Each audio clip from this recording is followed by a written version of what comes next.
पर्यावरण प्रदूषण, प्रदूषण के प्रकार और प्रदूषकों के प्रकार और इनके क्या क्या इफ़ेक्ट होते हैं हमारे बॉडी के ऊपर, ये सभी चीज़ों को इस वीडियो में अच्छे से समझने वाले हैं। वीडियो को पूरा देखिएगा लास्ट तक, देन ये आपके लिए काफ़ी हेल्पफुल होने वाला है। आप जो एग्ज़ाम दिलाएंगे सीजीटेट के लिए और छत्तीसगढ़ में शिक्षक भर्ती के लिए, उसके लिए। तो स्वागत है सभी का। चलिए शुरू करते हैं।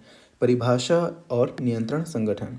यहाँ पे कुछ प्रमुख संगठन दिया गया है, इसके फुल फॉर्म बेहद इंपॉर्टेंट है, उसी को पूछा जाता है। तो प्रदूषण की परिभाषा ये तो आप सभी को पता ही होगा। भौतिक, रासायनिक और जैविक रूप से पर्यावरण में होने वाले अवांछनीय परिवर्तन को क्या कहा जाता है? प्रदूषण कहा जाता है। अवांछनीय, जिसे हम नहीं चाहते या जो हमारे लिए हानिकारक है, ऐसा परिवर्तन।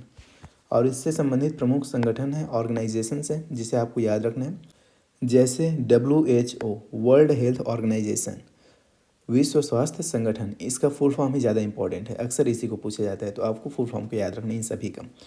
MOEF, ministry of environment and forest, इसका फुल फॉर्म होता है, आपको इसे भी याद रखना है। पर्यावरण और वन मंत्रालय, उसके बाद है MOEFCC, इसका मतलब क्या है? तो ministry of environment, forest and climate change, इसका फुल फॉर्म होता है। हिंदी में इसका मतलब हो जाएगा पर्यावरण, वन और जलवायु परिवर्तन मंत्रालय। तो इसका फुल फॉर्म आपको याद रखना है, ministry of environment, forest and climate change. उसके बाद आता है CPCB, central pollution control board, इसका हिंदी मतलब होगा केंद्रीय प्रदूषण नियंत्रण बोर्ड। तो आपका इसका भी फुल फॉर्म याद रखना है। एक और है इसमें important, SPCB, state pollution control board. C आ गया तो सेंट्रल, S आ गया तो स्टेट, इसका मतलब हो जाएगा राज्य प्रदूषण नियंत्रण बोर्ड। ये सभी फुल फॉर्म बेहद इंपॉर्टेंट है, इन सभी को आप याद रखें। WHO, MOEF, MOEFCC, उसके बाद है CPCB और SPCB। क्लियर है? फिर देखिए प्रदूषण के प्रकार। उत्पत्ति के आधार पर प्रदूषण की उत्पत्ति कैसे हुई? तो प्राकृतिक और मानव निर्मित। प्राकृतिक में जैसे ज्वालामुखी विस्फोट और जंगल की आग, परागकण, तूफान की धूल, कटाव, ये सभी क्या है? प्रदूषण के प्रकार है। और ये उत्पत्ति के आधार पर इन सबसे प्रदूषण की उत्पत्ति होती है। ये तो प्राकृतिक है। और उसके अलावा मानव निर्मित की अगर हम बात करें, मैन मेड, तो इसमें आएगा औद्योगिक प्रदूषण, निर्माण कार्य, कृषि प्रदूषण, ई कचरा, इन सभी से क्या होता है? प्रदूषण की उत्पत्ति होती है। आप इस चित्र में देख सकते हैं, एक साइड ये दिखाया गया है ज्वालामुखी विस्फोट जो कि नेचुरल है, और एक साइड दिखाया गया है फैक्ट्री से निकलने वाला धुआं जो कि मैन मेड है, जो कि मानव निर्मित है। अपघटन के आधार पर वर्गीकरण। बायोडिग्रेडेबल कम हानिकारक और नॉन बायोडिग्रेडेबल अधिक हानिकारक। मतलब जिसका अपघटन हो सकता है और जिसका अपघटन नहीं हो सकता, उसके आधार पर वर्गीकरण प्रदूषण का। तो इसमें बायोडिग्रेडेबल जो कम हानिकारक है, उसमें कौन कौन सा आएगा? तो जानवरों और पौधों का अपशिष्ट, ये क्या हो जाते हैं? ये अपघटित हो जाते हैं, इसलिए ये कम हानिकारक है। और गोबर, मृत शरीर, ये भी एक टाइम बाद अपघटित हो जाते हैं, ये भी क्या है? डिकम्पोज हो जाते हैं, तो ये कम हानिकारक है। उसके बाद चमड़ा, पत्तियाँ और लकड़ी, और इसी में आएगा फलों और सब्जियों के छिलके। ये कैसे प्रदूषण है? तो ये है बायोडिग्रेडेबल, कम हानिकारक। ये बायोडिग्रेडेबल है, ये कम हानिकारक है क्योंकि ये डिकम्पोज हो जाते हैं, ये अपघटित हो जाते हैं। और नॉन बायोडिग्रेडेबल जो अपघटित नहीं होते, ये कैसे होते हैं? तो अधिक हानिकारक होते हैं। इसमें आएगा जैसे कि प्लास्टिक और ग्लास, भारी धातुएं, heavy metals, DDT, BHC, organic प्रदूषक, रेडियोधर्मी अपशिष्ट, फाइबर, ये सभी कैसे हैं? तो ये सभी है नॉन बायोडिग्रेडेबल, ये अपघटित नहीं होते, अअपघटनीय प्रदूषक। क्लियर है? अब यहाँ पे आप वायु प्रदूषण में वायु की संरचना को समझ लो कि वायु का संरचना होता कैसे है। कंपोजिशन ऑफ एयर, वायुमंडलीय हवा, एटमॉस्फेरिक एयर, हवा गैसों का एक मिश्रण है जिसमें मुख्य घटक कौन कौन सा होता है? तो नाइट्रोजन होता है 78%, ऑक्सीजन होता है 21%, ऑर्गन होता है 0.5 से लेके 1% तक, और कार्बन डाइऑक्साइड होता है 0.03%, और ट्रेस गैसेस होता है 0.01%। ये परसेंटेज आपको पता होना चाहिए, पिछले एग्जाम्स में परसेंटेज को पूछा गया था, तो ये भी इम्पॉर्टेंट है। यहाँ पे आप डायग्राम के थ्रू भी देख सकते हैं। जो सबसे बड़ा है, ये जो एरिया दिख रहा है, ये किसका है? तो ये नाइट्रोजन का है 78%। उसके बाद 20.9% होता है, राउंड ऑफ में हम इसको 21% बोलते हैं, ऑक्सीजन को। और अदर गैसेस हैं जो कि 0.17 से कम है, और आर्गन है जो कि 0.19 से कम है, लगभग लगभग 0.5 से 0.1% तक, और कार्बन डाइऑक्साइड का इसमें मात्रा होता है 0.03%। क्लियर है? वायु प्रदूषकों के प्रकार। इनडोर वायु प्रदूषक और आउटडोर वायु प्रदूषक। इनडोर मतलब जो घर के अंदर जो प्रदूषक हैं, तो इसमें रेडॉन गैस, बीड़ी सिगरेट, हुक्का का धुआं, परफ्यूम और रूम फ्रेशनर, एयर कंडीशनर, धूप बत्ती, ये सब क्या है, इनडोर प्रदूषक है। ये घर के अंदर होने वाले प्रदूषक हैं, मतलब घर के अंदर है ये चीज़ें जो प्रदूषण फैलाते हैं। उसके बाद आउटडोर जो बाहर है और जो प्रदूषण फैलाते हैं, जैसे धुआं, ऑटोमोबाइल निकास, उद्योगों के प्रदूषक, धूल के कण, कृषि प्रदूषण, ये सभी चीज़ें। अब यहाँ पे आता है प्रदूषकों का वर्गीकरण। इसे आपको याद रखना है, ये इंपॉर्टेंट है। यहाँ पे कुछ पॉइंट्स लिखा है, वो सभी चीज़ें। इसमें आएगा एक प्राथमिक प्रदूषक, एक आएगा द्वितीयक प्रदूषक। तो प्राथमिक प्रदूषक क्या होते हैं? स्रोत से सीधे पर्यावरण में उत्पन्न होते हैं, जैसे carbon monoxide, sulphur dioxide, nitrogen dioxide, PM10, और एक और होता है PM2.5 जो कि अत्यधिक हानिकारक होता है। धूल, CO2, CFCs एंड POPs। इसका मतलब क्या है? CFC मतलब आप सभी लोग जान रहे हैं, क्लोरोफ्लोरोकार्बन, और POP क्या है? तो ये है पेरिस्टेंट ऑर्गेनिक पॉल्यूटेंट्स। अभी दिल्ली में प्रदूषण एकदम पीक पर है, जिसमें मुख्य रूप से जिम्मेदार कौन है? तो ये PM10 और PM2.5। ये ऐसे धूल के कण हैं जो सीधे हवा में या ऑक्सीजन के द्वारा हमारे फेफड़े तक पहुंच जाता है, और बहुत हानिकारक इफेक्ट इसका फिर पड़ता है फेफड़े के ऊपर। ये सबसे बड़ा जिम्मेदार होता है जो दिल्ली में भी प्रदूषण है उसका। द्वितीय प्रदूषक, सेकेंडरी पॉल्यूटेंट, पर्यावरण में प्रतिक्रियाओं के बाद बनते हैं, जैसे SO3, ओजोन, स्मॉग, PAN होता है पेरोक्सी एसिटिल नाइट्रेट, और एक और होता है इसी में, उसको भी लिख देता हूँ, PBN होता है। ये PBN क्या होता है? तो पेरोक्सी बेंजोइल नाइट्रेट। क्लियर है? अब यहाँ पे देखिए ओजोन कैसे बनता है। तो ऑक्सीजन के साथ ऑक्सीजन का एक अणु और मिल जाए तो क्या बनता है? O3 बनता है, जो ओजोन होता है। स्मॉग कैसे बनता है? तो स्मॉग बनता है स्मोक प्लस फॉग से क्या बनता है? स्मोक बनता है। ये दोनों को आप याद रखेंगे, ये दोनों भी एग्जाम में पूछ दिया जाता है। मानव स्वास्थ्य पर प्रभाव। कार्बन मोनोऑक्साइड का क्या प्रभाव पड़ता है मानव स्वास्थ्य पर? सबसे जहरीली और दम घोटने वाली गैस है। ये कैसा होता है? तो CO प्लस हीमोग्लोबिन, ये दोनों मिलकर क्या बनाते हैं? तो कार्बोक्सी हीमोग्लोबिन बनाते हैं, जो कि अत्यधिक हानिकारक होता है। क्लियर है? सबसे जहरीली गैस और दम घोटने वाली गैस अगर पूछा जाए तो आपको वहाँ पे बताना है CO है, कार्बन मोनोऑक्साइड है। क्लियर है? उसके बाद कणिका तत्व जो PM हमने बताया, तो PM10 और PM2.5, यहाँ पे जिक्र हुआ PM2.5 का। देखिए ये सूक्ष्म कण सीधे श्वसन मार्ग, रेस्पिरेटरी ट्रैक्ट में प्रवेश करते हैं और फेफड़े में जाकर फिर हानिकारक प्रभाव अपना दिखाते हैं। सीसा की अगर हम बात करें तो इसका स्रोत क्या होता है? ऑटोमोबाइल निकास होता है। इसका प्रभाव किडनी मतलब गुर्दे और प्रजनन प्रणाली को नुकसान पहुंचाता है। वैश्विक उत्सर्जन डेटा, ग्लोबल इमिशन डेटा, इसे आपको याद रखना है। कार्बन उत्सर्जन में सबसे टॉप पर कौन आता है? तो चाइना, उसके बाद USA, फिर तीसरे नंबर पे आएगा भारत। और वहीं पे अगर सल्फर डाइऑक्साइड की बात करें, सल्फर डाइऑक्साइड की उत्सर्जन की बात करें तो सबसे टॉप पर आता है भारत। उसके बाद दूसरे नंबर पे आजकल आने लगा है रसिया। दूसरे नंबर पे कौन आता है? तो रसिया। फिर तीसरे नंबर पे आप चीन को कह सकते हैं और USA को कह सकते हैं। क्लियर है? आपको इस तरीके से याद रखना है, ये नंबरिंग भी पूछा जा सकता है।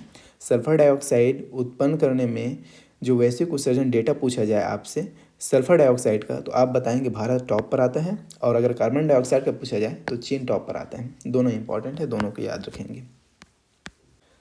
जल प्रदूषण, जल प्रदूषण के प्रकार व कठोरता। तो आप सभी को ये तो पता ही है कि इसकी दो प्रकार है, एक अस्थायी कठोरता और एक स्थायी कठोरता। अस्थायी कठोरता क्या होता है? तो इसका कारण होता है कैल्शियम और मैग्नीशियम के बाइकार्बोनेट। हटाने का तरीका है उबालना। सिंपली आप उबाल कर अस्थायी कठोरता को हटा सकते हैं। स्थायी कठोरता किसके वजह से होता है?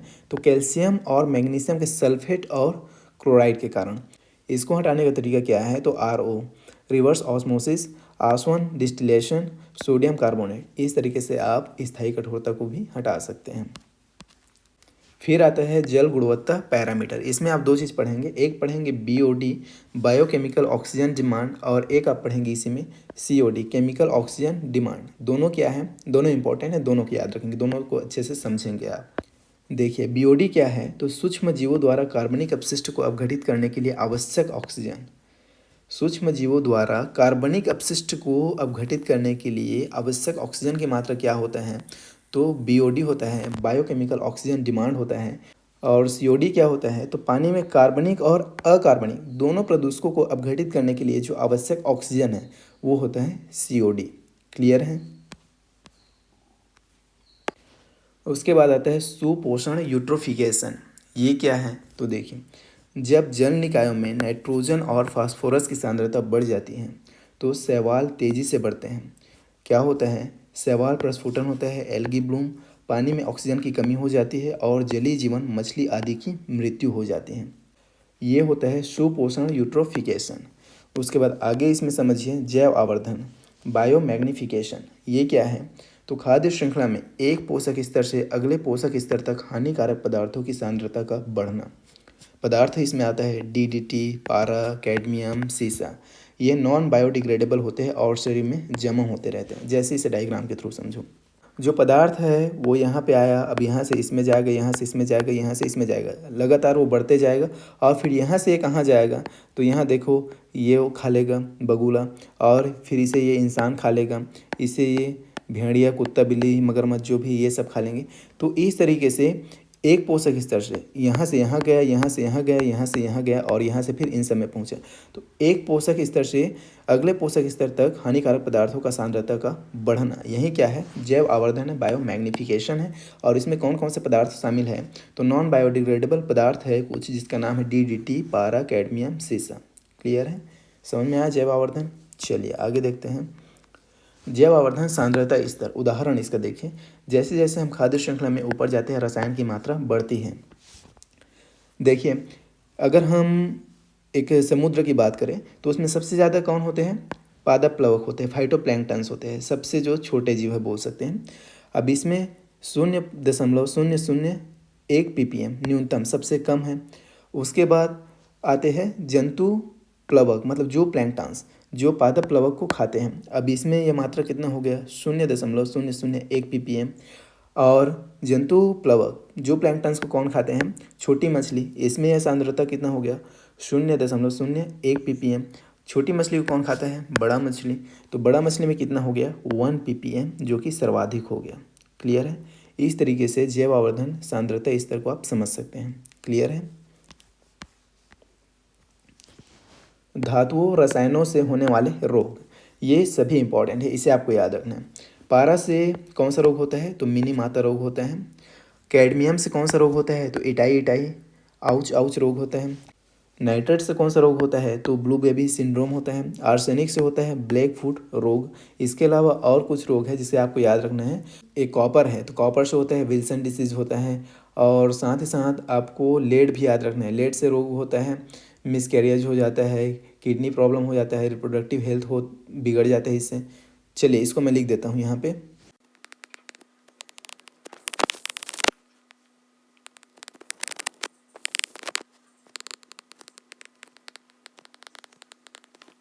क्लियर है, तो ये सभी चीज़ों को आपको याद रखना है। कॉपर से याद रखेंगे विल्सन डिसीज, लेड से याद रखेंगे मिसकैरेज हो जाता है, किडनी प्रॉब्लम हो जाता है, रिप्रोडक्टिव प्रॉब्लम होता है। पारा से मिनी माता रोग, कैडमियम से itai itai ouch ouch disease हो जाता है। नाइट्रेट से ब्लू बेबी सिंड्रोम, आर्सेनिक से ब्लैक फुट रोग। ये सभी आपको याद होने चाहिए, ये सभी बेहद इंपॉर्टेंट है, इसको एग्जाम में पूछा जाता है।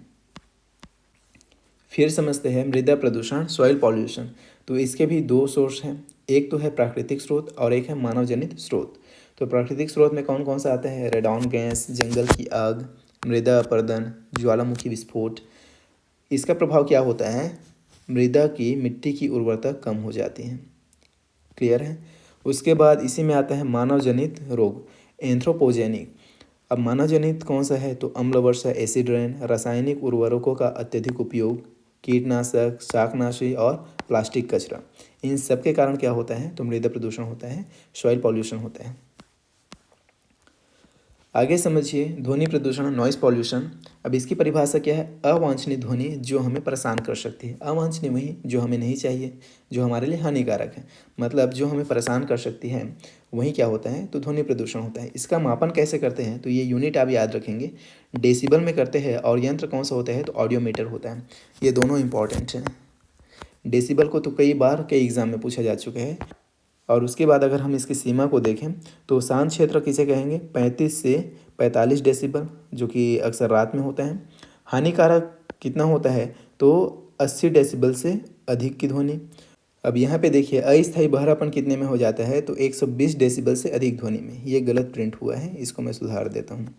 अगर ध्वनि 120 डेसिबल से अधिक हो तो क्या हो जाता है, अस्थायी बहरापन हो जाता है। और स्थायी बहरापन का आप मात्रा याद रखेंगे 140 डेसिबल से अधिक। क्लियर है। फिर आगे समझते हैं ध्वनि प्रदूषण के स्रोत। अब इसमें भी देखिए इंडोर जो घर के अंदर है और आउटडोर जो घर के बाहर है।